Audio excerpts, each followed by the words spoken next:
Hello, everybody, and welcome back to another episode of Grace Covenant Chats, brought to you by Grace Covenant Church here in Philadelphia. I am your host, Caleb Watt, here with my usual co-host, Pastor Doug. P-Doug, how are you doing today? I'm doing well, Caleb. It's been a while, huh? It has been a while, and that's why I decided to use the adjective usual. Usual. This feels homely. This feels homely. It's like a nice coming back to something that we haven't done in a bit. Yeah, exactly. Poggers. That's the first time we fist bump on this podcast. So there's always a first and a new for everything. But anyways, Pastor Doug, what are we talking about today? Well, today we're going to be talking about what it means to be a faithful presence in the workplace, really, or we can call it faith in the workplace. Mm-hmm. And the reason that we're talking about this is because this past Sunday, though when this releases, it'll be a few Sundays prior, but we looked at the first chapter of Daniel, and I talked about what it means for us as Christians to relate to the culture, the world around us. And I presented sort of different categories, frameworks for understanding that. But ultimately what I said was too often when we think about these different categories and our relationship to culture, the question that's really behind all of this is how much is too much, right? How much culture is too much culture? And I don't think that's the right way of looking at it. Really, the question that we need to ask ourselves is, what does faithfulness look like in my circumstance, right? What is faith? Because we can't escape culture. We're not called to go leave the world, right? To escape from it. We are not of the world. We're in the world, but not of the world. And so we have to live, knowing that we have to live within this culture. The question we should ask ourselves is then, what does faithfulness look like? And the word I used, or the phrase I used, was faithful presence, which was not my own creation. It's been used. That phrase has been used elsewhere. But that's what we're called to. We're called to be faithful. We're called to be a faithful presence in the places that God has placed us, and to really seek to, in almost a undercover way, be influencers for Jesus. Right? In those different places, we influence people around us with this faithful presence. Right? So we be wholly present. WHOL, present, right? Meaning we had to be good workers, we had to be good students, right? We had to be present in that space, but we're faithful. We remember who we are, identity in Jesus. Remember that there's a calling that God has placed on us to be His people, right? And so we're faithful presence in the spaces that God has placed us. So the question then is, what does this mean for the workplace? Because a lot of people were asking after this message, then, how do I do this, like in my workplace, my office, or wherever? That seems like a very logical follow-up, right? Like, yeah, because I feel like when you address, right, like instead of thinking about what are the boundaries, right, or like how much is too much, or how much can I toe the line, right, before it's like wrong, and we change the mindset to like, okay, how am I faithful in this place, right? That's like setting the heart, but then the practicality is, how does that play out in my life? Yeah, right. And that almost leads me to my first question, I feel, right? Because it's like, I feel like it's hard to escape the, like, and this is before we start talking about like the practical implications of how to do it in workplace, but it's hard to escape the question of how much is too much, right? It's hard to escape the, like, I feel like I don't want to ask the like negative question, quote unquote, right? Because it's like, I don't want to feel like I'm towing the line, but it becomes relevant at some point, right? So would you, like, at what point and to what extent should we be asking like that sort of question, or when does it come into play with like thinking about, how am I faithful, right? Do I ever ask that question, or like how should I approach it? Yeah, I mean, obviously we want to ask that question. So if we're in our workplace and we're presented with an ethical dilemma of some sort, right? The first thought we should have is what will honor Jesus, right, in this. And that's what faithfulness looks like, The question isn't like how much is too much, but it's like what will honor Jesus. And so if you think about an ethical dilemma, we got to ask ourselves, like, if I do this or that thing, like, I knew someone who worked in sales, and they were told one time to basically like forge a signature for a customer. Not that the customer disagreed, but they needed to get the paperwork on time in order for like commission to flow into the right quarter or whatever. So the customer had like agreed in principle to the deal, but they hadn't got a chance for the customer to actually sign the papers. And so the person's manager was like, forge that signature. And that's the kind of like ethical dilemma we might run into in the workplace at times. Obviously it's not like that bad, right? Because they know that the customer will sign it, but it is sort of wrong though. In essence, there's a little bit of like deceit and lying, and so that person really wrestled with it. And I think it was good for them to wrestle with this. Like, what will honor Jesus in this moment? And ultimately, I think if I recall, they decided not to sign it. They told their manager they didn't feel comfortable. I think, and it actually led to them having a lot of conversation, I believe, about like Jesus and all that. So, we got to think about that, right? Like sometimes our faithfulness can lead to us being able to be a witness because we can say the reason why I am abstaining from this thing is because I'm a believer. Even in my own like work environment, before I was a pastor. I was like in your work environment as a pastor. Before, right? I worked in the business world, consulting, and then like the tech world, and particularly in consulting, there's a lot of like drinking and things like that. And I personally don't drink, and so when I go to these events, people are like, oh, like why aren't you like grabbing like a drink, right? I'd be like, oh, well, I just personally don't. I want to abstain from this, and then actually would be able to lead to a conversation. And what actually is kind of cool is that we always fear that like people will look down on you for those kind of things. But I notice people actually like, oh, whoa, they're kind of almost like impressed with my ability to like not do something, not go with the crowd, right? Because there's something striking about conviction in our world, and our workplace can be really powerful. It can be a really important place for us to showcase that, because I think a lot of people get carried around by the forces of the workplace, whether it be like the culture of drinking or whatever, or lying or complaining or anything like that. But when we go against that from a place of conviction, it really speaks something loud that people will notice. And I think that can lead to a better presence, right, with those people, a better witness. So there's faithfulness being showed because we're holding fast to our convictions, but we're present in the workplace and we're able to have conversations and to explain ourselves. And in many ways, that sometimes is a more powerful witness than like going up to our coworkers, being like, here's the gospel, believing, right? Obviously, we hope we can present the gospel, but we also have to be a faithful presence in order to get those opportunities to share about Jesus. Yeah, that like almost is it First Peter 3 with like the quintessential like apologetics verse, right? Yeah, but always it's like be prepared. Yeah. Always be prepared. But like I think a lot of times I hear the part that's left out is like to defend or explain the hope that you have, right? So it's like almost in a sense where instead of just going up to someone and explaining, hey, this is the gospel, this is Jesus, right? You're like defending and explaining like why you adhere to a certain thing, right? Like having that sort of hope. So I guess that segues into like what you've already begun touching on, right? It's like, how do you evaluate what is the most God-honoring decision, right, in a work environment, right? Because the work environment, I guess like this question, I think going for me at least, maybe goes to a lot of different places, because I mean that could be something as innocuous as like small day-to-day decisions to like, wow, I feel like my industry as a whole, right, might not be the most God-honoring, yet I'm in it, right? How do I navigate that, right? Yeah. So like, yeah, where would you advise someone to begin with that sort of process, right? Like thinking through the day-to-day? The day-to-day, yeah. I think what's most important is, this is going to sound so basic, but is prayer. But it sounds so basic, but yet it's so profound, because too often the sort of criteria we use to decide what to do in a workplace is built around just what we think will be best for the company or for our boss or for like, what will be best for helping us to get ahead in our career or whatever, right? So often that's the framework that we're thinking about when we make decisions in the workplace. But what if we said, no, actually, I want to allow God to speak into this, and I want to operate in my workplace from a place of conviction. Again, it sounds so basic, but it changes our perspective, because we say to ourselves, no, like I want to honor God in my work, in my workplace, and I'm going to let Him be the sort of the framework that leads me and guides me in how I operate here. Again, so many people, they fear that if they have that mindset, it means they're going to have to like stand up on their desk and like preach the gospel. No, like maybe that will happen, and maybe God will call you to that. But that's not like being faithful in the workplace does not mean we're just like going around like handing out gospel tracts or something. But it means that we're trying to operate out of a place of love, of a place of truly being an ambassador for Christ, representing Christ, right? Because that's what we're called to do as His kingdom people, as kingdom workers. We're called to represent Jesus and His kingdom in these places.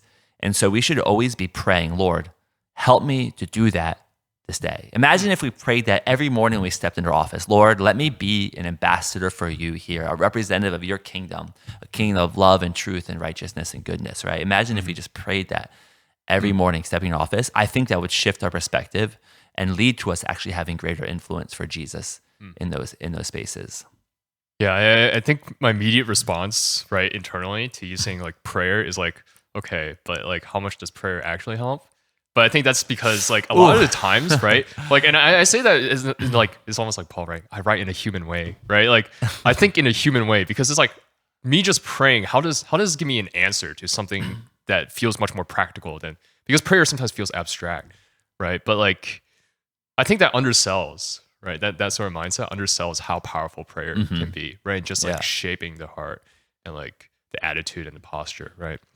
Yeah. And I think prayer is really our saying to God, I want to partner with you in this. Our work is not our work. It's not just our job. Like if we should believe in a God who is sovereign and put and place us into that job, you know, there's something that he wants to do through you there, you know, and so we should try to think of a sense of like calling when we go into a workplace. And prayer is basically the cry of a heart that's saying, I want to honor this calling you've given me, and I want to partner with you in this place. You know, because when we pray, we're saying, God, you have a say on my work. You have a say on how I'm going to go about my day. You have a say on how I'm going to interact with my coworkers. You have a say on how I'm going to finish this or that assignment or deliverable or whatever, right? And we're giving God that space to speak into it. And that's what prayer does. Prayer is saying like, yeah, Lord, I want to partner with you in this space, like in my workplace, for your kingdom's sake.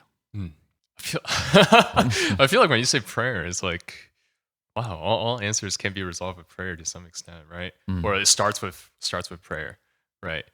But then like again, I'll keep saying like moving into like the practical, because sometimes it's like, you know, you pray, you set the mindset, but then like listening and hearing an answer might be a little bit different, right? How do you like thinking about work and faith? My mind always goes to 1 Corinthians 7, which is live as you are called, right? Like that whole passage. Because I remember having discussions with friends before. It's like, okay, so does that mean you only stay at a job? Should you try to get a promotion? Should you like work harder for some like sort of worldly success, right? Like how does all that like fit into the idea of living faithfully, right? Am I just supposed to be here and wait for the next thing to happen? Or is there also like, if God maybe like is silent for a certain season, right? Am I free and able to like work for that like next step, right? In my profession. Yeah, I don't think it's wrong to like work for that next step.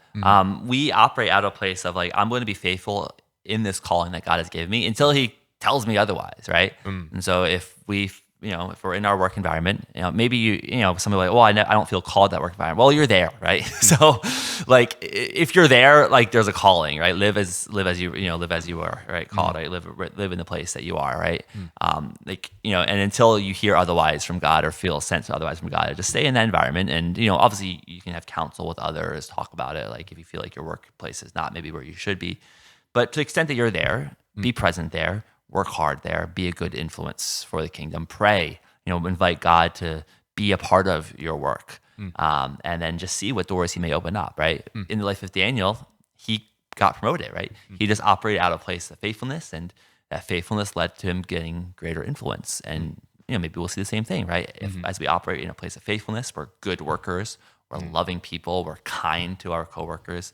You know, those are kind of things that will probably impress an employer. And I imagine we could get promotions, but that shouldn't be ultimately what we're seeking per se. Though it's not wrong, right? Our aim is faithfulness. But I truly believe that faithfulness will open doors. It will open many doors because it will show something different in the workplace that will stand out.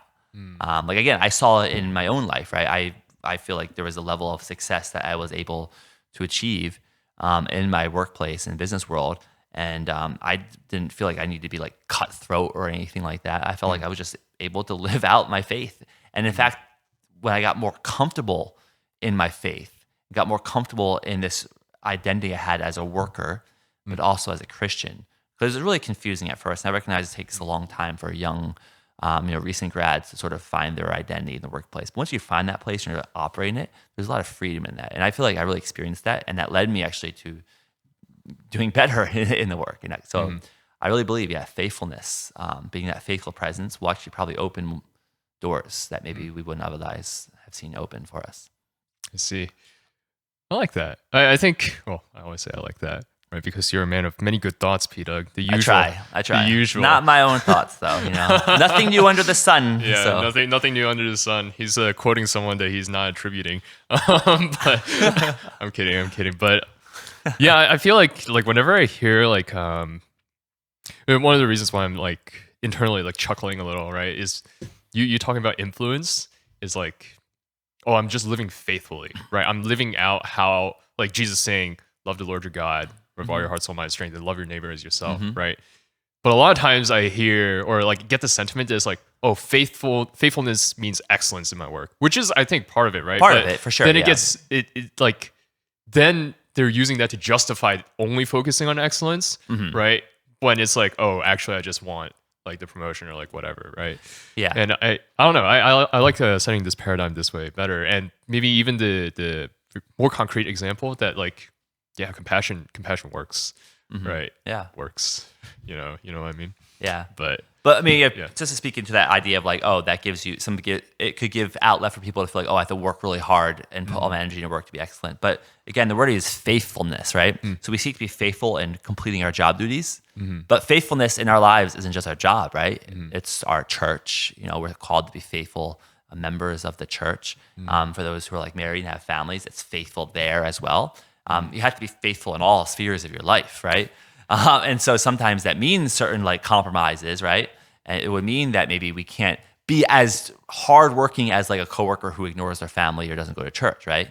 Faithfulness actually would mean not giving our all to our work because we have other areas of our lives that we have to be faithful to. So faithfulness becomes that sort of balance. I don't like the word balance, but it's sort of like the balancing act between the spheres of our lives, because we want to be faithful in an area. If we think faithfulness in one area means a lack of faithfulness in another area, then we're actually not operating from a true place of faithfulness.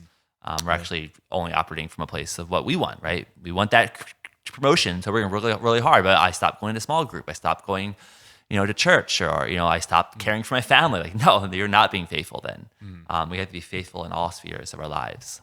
Right, like there's a holistic approach to faithfulness. Yeah, I don't know. Every it makes me feel like sometimes it's like, yeah, being a Christian sometimes feels like it requires infinite energy. Right? Well, it doesn't. It just so actually here's the thing: it doesn't require infinite energy, but it requires intentional boundaries, and that's what I really think is key. We need boundaries over our work in order to be faithful at church. Faithful in our families. We have to have boundaries in our workplace, and boundaries are what limit us to be able to do what's actually possible. What doesn't burn us out. And so that's what I think is key, right? In order to be faithful, we actually have to have very intentional boundaries. But too often we don't.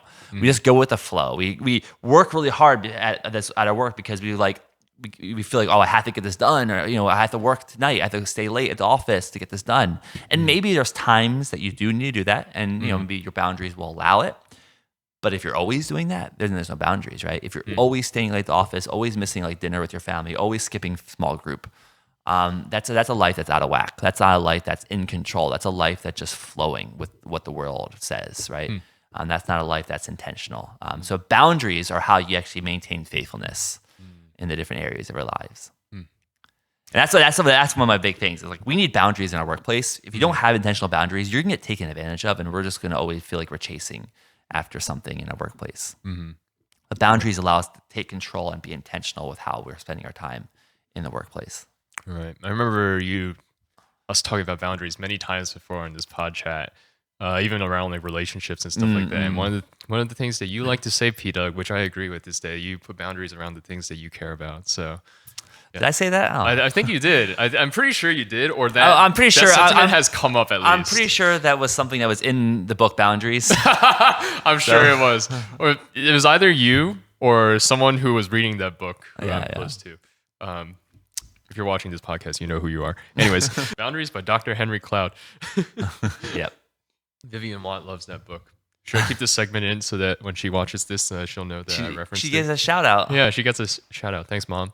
Uh, but I guess my next question, right, continuing onwards, is how does this look for a student, right?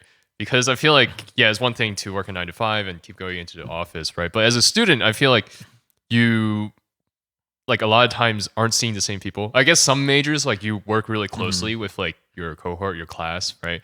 I'm thinking like engineers in particular, right? Since everyone's doing their P sets together, that sort of thing. But like, yeah, as a student, it feels very, you said going with the flow, right?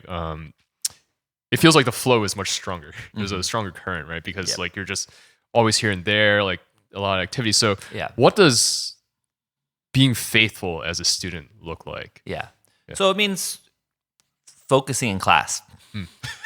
Like Shoot. I just want to like go ahead and say that we downplay the role that the actual class has, because the more focused and present you are in the class, the more you will be able to retain stuff so that you're not chasing the knowledge when it comes exam time. Because I think a lot of times we just assume, oh, I will be able to catch up on everything come exam time. I'll just like cram it, I'll study, I'll pull all nighter. But that's not a faithful way of looking at it, right? I think to be faithfully present means going to class, being present in that space, and then also just being present to your classmates, just being knowing your professor, right? Just trying to be present in those spaces that you have, but being faithful, right? Too often, though, we sort of downplay the class time and just assume that we cram at the end, right? We just don't focus. We're like doing other things in class. But if we pay attention in class, if we actually value that time, it will actually save us so much more time down the road.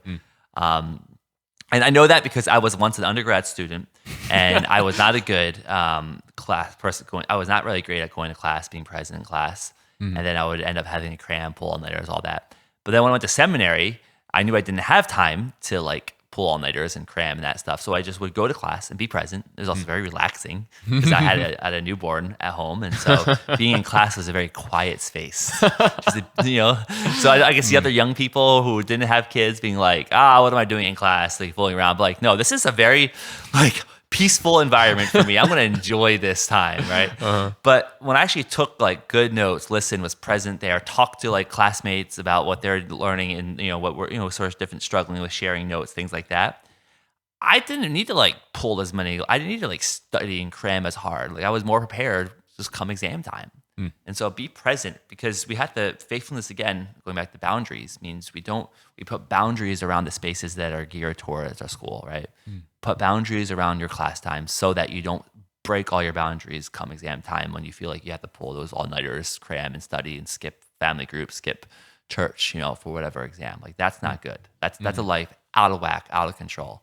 When you get control of your life, you put boundaries. But then it also means saying that if you aren't ready for exam, you just say, well, I'm just going to go and take it, right? You're not going to push yourself past the brink just to change like a B- to a B, right? You're not going to expend all that extra energy just to get marginally better. Like that's not being faithful. Faithfulness is saying like, well, I didn't actively prepare, so I need to just like take the grade that I'm going to get, right? Just go and take the exam. We try so hard to like force ourselves to get a better grade by pushing in all the extra time at the end, when that's not really showing faithfulness. That's showing a life that's just always reactive. Faithfulness as a student means being proactive with our time, proactive in having boundaries, so that we can actually be present. All right, we can be present with friends, present with classmates, present with others there on our campus. So, yeah. So if there's one word to say for students, it's like be more proactive. Like take control, be intentional, have boundaries over your studies and things like that. Don't allow that to consume your life.